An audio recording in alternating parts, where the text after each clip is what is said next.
प्रियजनों, राधे राधे, जय श्री कृष्णा। मैं हूं चाणक्य राज भारद्वाज और आप देख रहे हैं राशि ज्योतिष, दर्पण मन का, सुख जीवन का। प्रियजनों, उपस्थित हूं मैं आपके समक्ष आज मासिक राशिफल के रूप में मार्च 2024 का राशिफल लेकर के। कैसा रहेगा मार्च 2024, 1 मार्च से और 31 मार्च तक, इसी विषय पर मैं चर्चा करूंगा, सभी 12 राशियों के विषय में। और प्रियजनों, मैं चर्चा भी करूंगा क्योंकि इस बार बड़े परिवर्तन हुए हैं कुछ, जैसे कि 11 फरवरी को शनिदेव अस्थावस्था में आ गए और मंगल उच्च के हुए हैं, जिसके विषय में मैं बता चुका हूं पहले भी। यदि आप ये वीडियो नहीं देख पाए हैं तो मेरे चैनल पर ये वीडियो उपलब्ध है, मंगल के विषय में जाकर के आप देख सकते हैं। दूसरा, 8 फरवरी को बुध भी अस्थावस्था में आ गए। केतु ने नक्षत्र परिवर्तन किया है तथा गुरु ने भी नक्षत्र परिवर्तन किया है। इन्हीं सभी पहलुओं पर विस्तार से चर्चा करते हुए मैं बताऊंगा कि मार्च के महीने में कैसा रहेगा आपका भाग्य, क्या कहते हैं आपके सितारे। इन सभी विषयों पर विस्तार से चर्चा करते हुए आज सर्वप्रथम जिस राशि के विषय में मैं बात करूंगा वह है राशि चक्र की प्रथम राशि मेष राशि। तो प्रियजनों, बने रहिए मेरे साथ वीडियो में अंत तक, लगातार देखिए वीडियो को बिना स्किप किए, क्योंकि यदि वीडियो को आपने स्किप किया तो कोई महत्वपूर्ण बात छूट सकती है, क्योंकि मार्च 2024 का राशिफल अति महत्वपूर्ण होने वाला है। तो चलिए परिजनों, देर नहीं करते, शुरू करते हैं। सर्वप्रथम शुरू करेंगे गुरु से, हमेशा की तरह। गुरुर् ब्रह्मा गुरुर्विष्णु गुरुर्देवो महेश्वरा गुरुर् साक्षात परब्रह्म तस्मै श्री गुरुवे नमः। गुरु को प्रणाम करते हुए शुरू करते हैं गुरु से। प्रियजनों, गुरु आपके लगन में विराजमान है। इतना सुंदर संयोग है ये, इतना सुंदर गोचर है गुरु का। अकेले हो चुके हैं, मार्गी हो चुके हैं, सुंदर परिणाम आपके लिए, मेष राशि वालों के लिए। विवाह के योग बनाते हैं, संतान प्राप्ति के योग बनाते हैं। ये आपके भाग्य के स्वामी बने हैं। भाग्य का स्वामी यानी भाग्य इस लगन में आकर के बैठ गया। देखिए, मैं हमेशा बोलता हूं, लगन क्या है? लगन आप खुद हैं। तो आप खुद भी भाग्य के मालिक हो गए, यानी कि आप अपने कर्मों से भाग्य को लिख सकते हैं। और देवगुरु बृहस्पति लगन में हो जिसकी, उसके तो फिर कहने क्या। कम संघर्षों में अधिक सफलता देने का काम गुरुदेव करते हैं, हीलिंग का काम करते हैं गुरुदेव। धर्म का भाव है नवम भाव, धर्म की तरफ आपका रुझान बढ़ेगा इस दौरान। ज्योतिष की तरफ आपका रुझान बढ़ेगा। धार्मिक पुस्तकें पढ़ने में आपकी रुचि हो सकती है।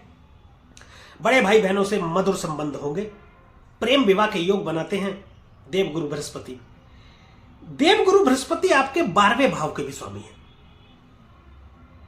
12वां भाव व्यय का भाव है वैसे तो, परंतु यहां से विदेश को भी देखते हैं, सैया सुख को भी देखते हैं, हॉस्पिटल को देखते हैं, व्यापार को भी देखते हैं। आपके व्यापार में विदेशों से लाभ प्राप्ति के योग बना रहे हैं देवगुरु बृहस्पति यहां पर विराजमान होकर। दृष्टि की बात देखिए, पंचम भाव में दृष्टि पहली देवगुरु बृहस्पति की। संतान प्राप्ति के योग, विवाह के योग, शीघ्र विवाह के योग बनते हैं। निवेश में फायदा देंगे आपको। स्टॉक मार्केट में यदि आप निवेश करते हैं या निवेश आपने किया हुआ है, शेयर मार्केट में निवेश किया हुआ है यदि आपने, तो उसमें अचानक से बड़े लाभ की प्राप्ति करा देंगे। और राजनीति में बहुत बड़ी सफलता का योग बना रहे हैं पंचम भाव पर दृष्टि डाल करके देवगुरु बृहस्पति।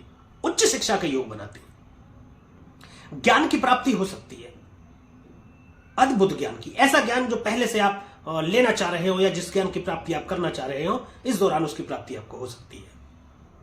संतान के विषय में सुखद समाचार मिलेगा। संतान की नौकरी के विषय में यदि आप चिंतित हैं, वयस्क है तो, या संतान प्राप्ति के लिए आप जो है चिंतित हैं, तो अब वह परेशानी आपकी दूर हो जाएगी और आपको संतान प्राप्ति के बेहतर योग बनते दिख रहे हैं। भाग्य के स्वामी बने और भाग्य को देख भी रहे हैं नवम दृष्टि से। भाग्य का स्वामी भाग्य को ही देख रहा है, यानी अपने घर को ही देख रहा है, तो मजबूती प्रदान हो रही है। भाग्य को मजबूत कर रहे हैं। भाग्य की बदौलत आपके सारे काम बन जाएंगे। सप्तम भाव पर भी दृष्टि है। सप्तम भाव दाम्पत्य का भाव है, पार्टनरशिप, साझेदारी, व्यापार का भाव है। दाम्पत्य में मधुरता लाएंगे, संबंधों में मधुरता लाएंगे, संबंध मधुर होंगे। पार्टनर से भी संबंध मधुर होंगे। साझेदारी में यदि कोई व्यापार करते हैं तो वह व्यापार भी उन्नति में रहेगा।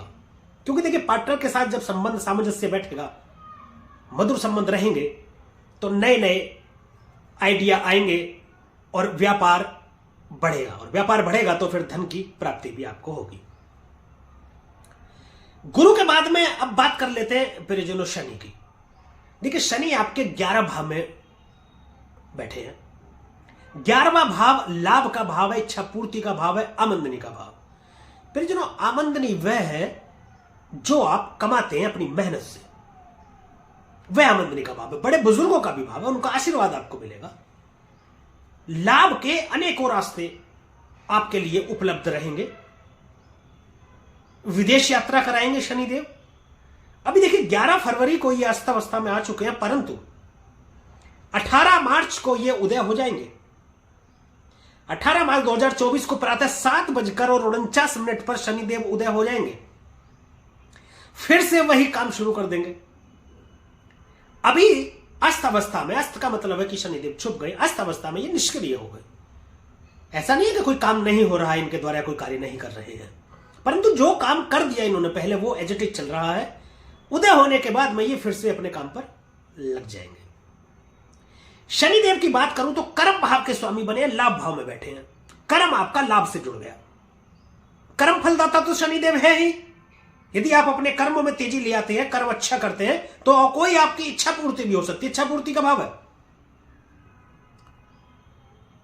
आप कर्म करेंगे, उसकी बदौलत देवगुरु बृहस्पति के द्वारा भाग्य का साथ मिल रहा है। शनिदेव लाभ भाव में बैठ करके आपके व्यापार को बढ़ाएंगे और आपको धन लाभ के योग बनते हैं। शनिदेव की जो पहली दृष्टि है, तीसरी दृष्टि, वह है आपके लगन में जा रही है। लगन यानी कि आप खुद। लगन में दृष्टि जा रही है तो कोई इससे कोई ज्यादा इफेक्ट मतलब आएगा नहीं, क्योंकि देवगुरु बृहस्पति वहां पर विराजमान है। गुरु के आगे शनि नतमस्तक होते हैं, सर झुकाते हैं, सम्मान करते हैं गुरुदेव का।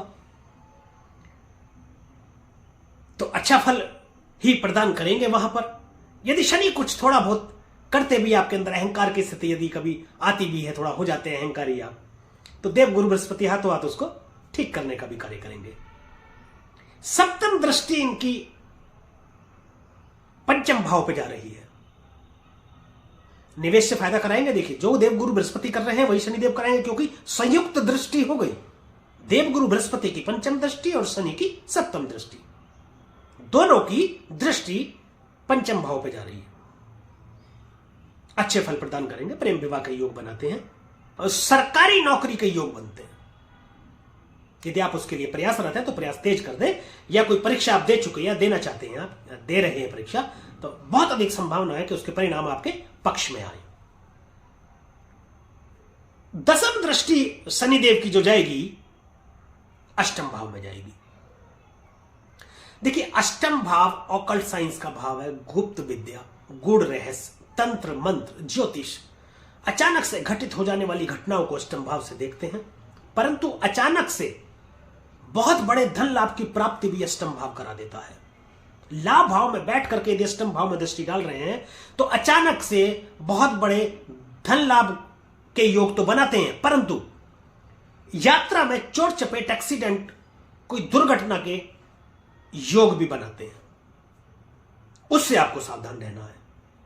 देखिए जितने भी ग्रह हैं, ऐसा नहीं है कोई क्रूर ग्रह है, कोई पापी ग्रह है तो वो हमेशा नुकसान ही आपको देगा, ऐसा नहीं है। समय समय पर अच्छे फल भी प्रदान करते हैं वो। शनि के बाद अब बात करेंगे प्रियजनों राहु की। राहु आपके 12वें भाव में स्थित है। 12वें भाव में राहु कतई अच्छे नहीं माने जाते। आपको अत्यधिक सावधान रहने की आवश्यकता है। लाल किताब में तो यहां तक कहा जाता है कि जब 12वें भाव में राहु होता है तो कहते हैं कि जेल खाना, पागल खाना या भाग जाना, इन तीनों में से कोई एक स्थिति उत्पन्न होती है।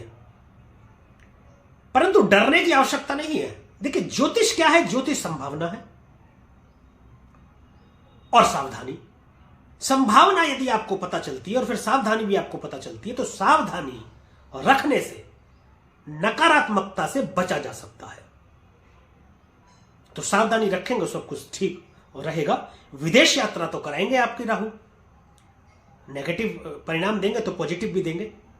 विदेश यात्रा कराएंगे, विदेश से लाभ आपको कराएंगे, परंतु कोर्ट कचहरी के चक्कर भी लगवा सकते हैं ये आपको। किसी चरित्रहीन महिला के आरोपों के चलते आपको कोर्ट कचहरी के चक्कर काटने पड़ सकते हैं।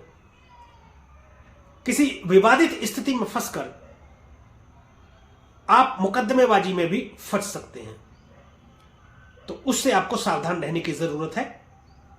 राहु की पंचम दृष्टि चतुर्थ भाव में जा रही है।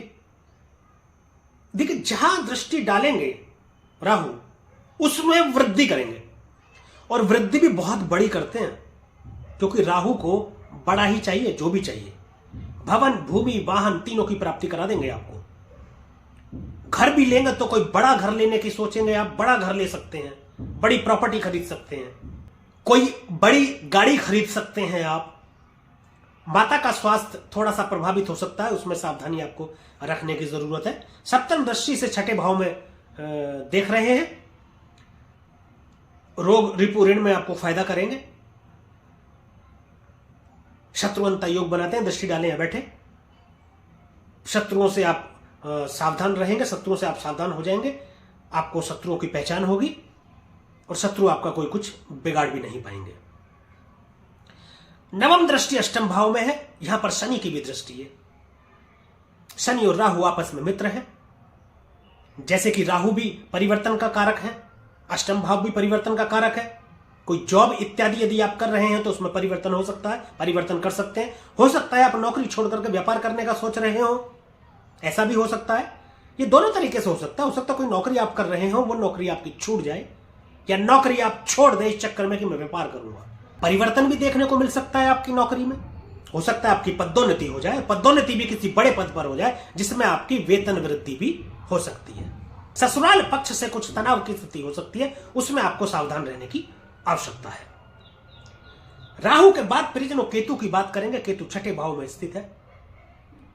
केतु को समझते हैं, केतु डिटैचमेंट का कारक है। केतु चीजों को दूर करते हैं। राहु पास लाना चाहता है, केतु दूर भेजना चाहता है। राहु प्राप्ति चाहता है, केतु मोक्ष चाहता है। केतु लेट गो करता है, केतु कहता है जाने दो, छोड़ो। केतु भक्ति का कारक है, धार्मिक हो जाएंगे एकदम से आप, परंतु जॉब से डिटैचमेंट दे सकते हैं। ये छठा भाव जॉब का भाव भी है, नौकरी का भाव है, नौकरी छूट सकती है। फिर वही मैं बात बताऊंगा, जैसे अभी थोड़ी देर पहले बता रहा था कि दोनों प्रकार से ही हो सकता है। हो सकता है कि नौकरी छोड़ करके दूसरी नौकरी में आप पदोन्नत होकर के जाएं, ऐसा हो सकता है, या नौकरी छोड़ करके आप व्यापार करें, ऐसा भी हो सकता है। कोई पुराना रोग यदि चला आ रहा है तो उससे आपको मुक्ति मिलेगी, मुक्त कर देंगे उससे आपको। शत्रुओं का नाश करेंगे, शत्रु आपका कोई कुछ बिगाड़ नहीं पाएंगे, शत्रुओं से दूर करेंगे, और ऋण से भी आपको दूर करेंगे। यदि आपने कोई ऋण ले लिया था और उसको आप चुका नहीं पा रहे थे, तो अब वह स्थिति भी संभल जाएगी और उस ऋण को आसानी से आप चुका पाएंगे। इसके बाद में परिजनों बात कर लेते हैं बाकी के ग्रहों की, जिसमें सर्वप्रथम हम बात करेंगे सूर्य की। सूर्यदेव लाभ भाव में स्थित है, पंचम भाव के स्वामी बने हैं। सूर्यदेव 14 मार्च तक यहां पर रहेंगे, और बहुत कमाल स्थिति है सूर्यदेव की 11वें भाव में।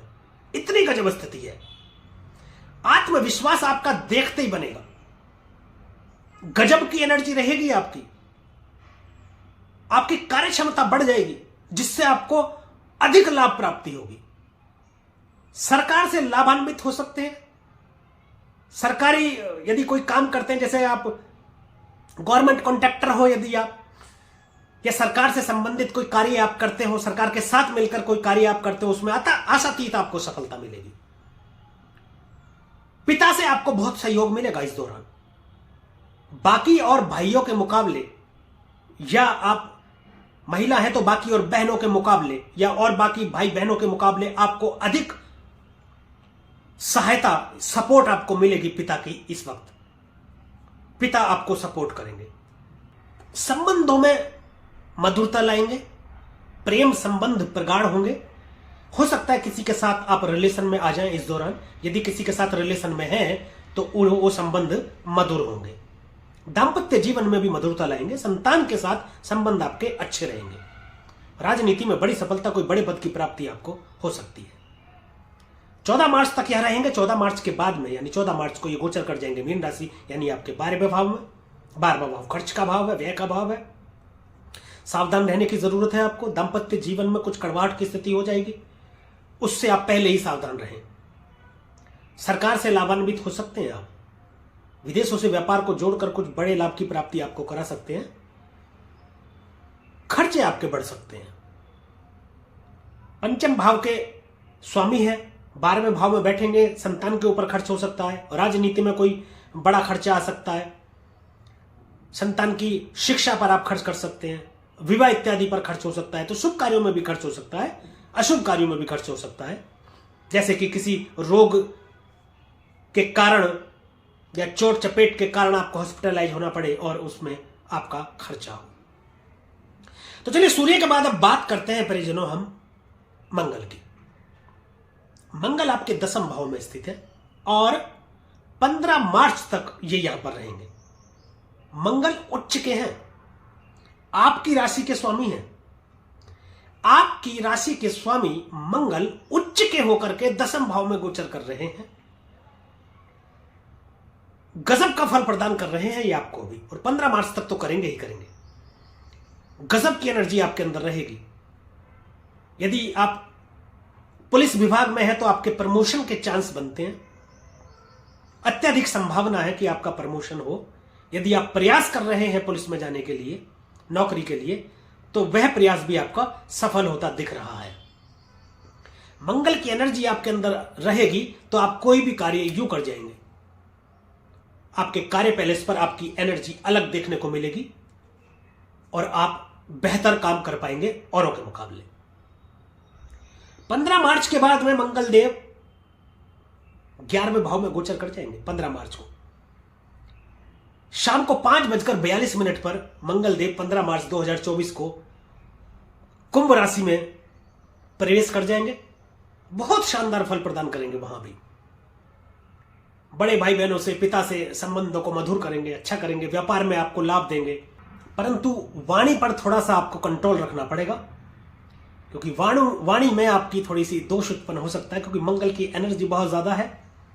तो उसके कारण आप कुछ ज्यादा बोल सकते हैं, कुछ ऐसा बोल सकते हैं जो नहीं बोलना हो। तो कुटुंब से भी आपके थोड़े संबंध खराब हो सकते हैं, उसमें आपको सावधानी रखने की जरूरत है। सप्तम दृष्टि से देखेंगे ये पंचम भाव को, तो निवेश इत्यादि में आपको फायदा कराएंगे। विवाह के योग बनाते हैं, मंगल कार्य कराने के योग बनाते हैं, संतान प्राप्ति के योग बनते हैं। मंगल के बाद में प्रियजनों हम बात करेंगे बुध की। बुध 7 मार्च को सुबह 9:21 पर मीन राशि में प्रवेश कर जाएंगे और वहां प्रवेश करते ही बुध नीच के भी हो जाएंगे। 7 मार्च तक तो ये भी 11वें भाव में बहुत अच्छा फल प्रदान कर रहे हैं आपको व्यापार इत्यादि में। बुद्धि कौशल पर नियंत्रण बनाए हुए हैं आपको। लेकिन 7 मार्च के बाद में ये 12वें भाव में जब गोचर कर जाएंगे तो नीच के हो जाएंगे और वहां अच्छा फल कतई प्रदान नहीं करेंगे बुध देवता। 7 मार्च तक भी आपको सावधान रहने की जरूरत है, क्योंकि मंगल आ जाएंगे तो मंगल और बुध की युति हो जाएगी, जिससे वाणी में आपको दोष उत्पन्न होगा। वाणी पर आपको विशेष ध्यान देने की जरूरत रहेगी 7 मार्च तक। और 7 मार्च के बाद में जब 12वें भाव में बुध देवता चले जाएंगे तो भी आपको अत्यधिक सावधान रहने की जरूरत है, क्योंकि बुध नीच के हो जाएंगे और किसी महिला द्वारा झूठे या सच्चे आरोपों के चलते आपको कोर्ट कचहरी के चक्कर लगाने पड़ सकते हैं या आप मुकदमेबाजी में फंस सकते हैं।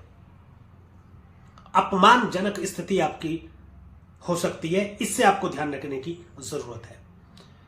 बुध के बाद प्रियजनों शुक्र की बात करेंगे। अब शुक्र भी 7 मार्च को ही कुंभ राशि में गोचर करेंगे। शुक्र इस वक्त आपके कर्म भाव में है, मंगल के साथ है, और मंगल के साथ मिले हुए हैं तो आपके अंदर एनर्जी भी भरपूर है। 7 मार्च के बाद में जब 11वें भाव में जाएंगे तो व्यापार में आपको लाभ देंगे, संबंधों में मधुरता लाएंगे, विवाह के योग बनाएंगे। यहां से पंचम भाव में दृष्टि शुक्र की जाएगी, प्रेम विवाह के योग बनाएंगे और रिलेशनशिप में आ सकते हैं आप किसी के साथ। यदि हैं रिलेशनशिप में तो संबंधों में मधुरता आएगी, प्रेम संबंध आपके प्रगाढ़ होंगे और विवाह के, शीघ्र विवाह के प्रबल योग बनाते दिख रहे हैं शुक्रदेव। तो परिजनों, ये था मार्च 2024 का राशिफल मेष राशि के जातकों के लिए। अब कुछ उपायों की बात कर लेते हैं। उपायों के लिए आप गणेश अथर्वशीष का पाठ करें, उत्तम फल प्रदान होगा। गणेश जी की आराधना करें, मां सरस्वती की आराधना करें, दुर्गा सप्तशती का पाठ करें, उत्तम फल की प्राप्ति आपको होगी। प्रतिदिन सूर्य को जल अर्पित करें तांबे के लोटे में 11 बार गायत्री मंत्र बोलते हुए, तो आपको पूरे मार्च उत्तम फलों की प्राप्ति रहेगी, पूरे वर्ष आपको उत्तम फलों की प्राप्ति रहेगी। और एक बात मैं बता दूं परिजनों, अंतिम निर्णय आपके जन्मस्थ ग्रहों की स्थिति देख करके ही होता है। क्या योग आपके जन्म कुंडली में बने हुए हैं, कहां ग्रह बैठा है, किस स्थिति में बैठा है, हमारे द्वारा फलित गोचर का योग आपकी कुंडली में है, तो यह सब फलित होगा। तो एक बार हमारे द्वारा फलित गोचर और उसके उपाय अपने ऊपर अप्लाई करने से पहले अपनी जन्म कुंडली का एक अच्छे और सच्चे ज्योतिषी से विश्लेषण अवश्य करा ले। यदि आप हमसे अपनी जन्म कुंडली का विश्लेषण कराना चाहते हैं तो डिस्क्रिप्शन में ईमेल आईडी और मोबाइल नंबर मौजूद है, आप संपर्क कर सकते हैं। हमारी टीम आपको सही दिशा निर्देश देगी। तो परिजनों, ये वीडियो यदि आपको अच्छी लगी हो, पसंद आई हो, दी गई जानकारी से आप संतुष्ट हो, तो कृपया वीडियो को लाइक करें, शेयर करें और कमेंट करके हमें जरूर बताएं कि हमारे द्वारा फलित गोचर आप पर कितना प्रभावी रहता है। तथा हमारे YouTube चैनल को सब्सक्राइब करना बिल्कुल भी ना भूलें तथा बेल आइकन बटन जरूर दबाएं ताकि इसी प्रकार की और भी महत्वपूर्ण जानकारियां आप तक समय पर पहुंचती रहें। आज के लिए, अभी के लिए बस इतना ही परिजनों, मुझे दीजिए आज्ञा। अगली वीडियो में एक और राशि के विषय में चर्चा करेंगे, मासिक राशिफल की। तब तक के लिए परिजनों राधे राधे, जय श्री कृष्णा। और आप देखते रहिए राशि ज्योतिष, दर्पण मन का, सुख जीवन का।